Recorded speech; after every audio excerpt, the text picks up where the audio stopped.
Welcome. In front of me is an INFINIX Note 40, and today I will show you how you can hard reset this device through recovery mode.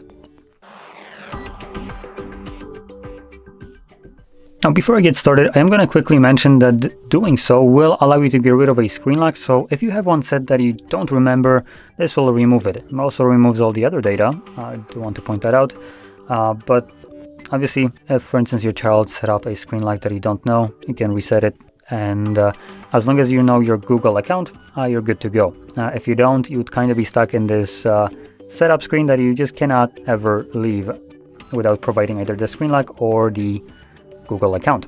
Now, that being said, I will be recording a separate video on how you can bypass this without actually providing either one of those. So anyway, to get started, let's turn off our device. Just going to select power off right here. And when the device turns off, you want to hold power button and volume up at the same time.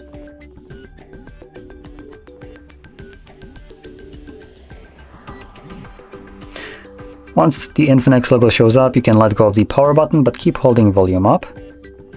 This will then take us to the XOS with no command, so hold power button, press volume up once, and this redirects us to the recovery mode. And here, using volume buttons, to navigate, you want to select wipe data, factory reset, confirm with the power button, select factory data reset, confirm that. Once it's finished, a reboot system now will be selected by default, so press power button once again to confirm that, and this will now continue resetting your device in the background.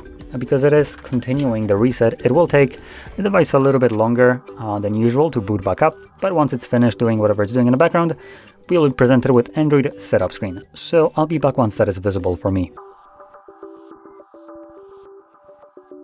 And as you can see, the process is now finished, and you can set up your device however you like. So if you found this video helpful, don't forget to hit like, subscribe, and thanks for watching.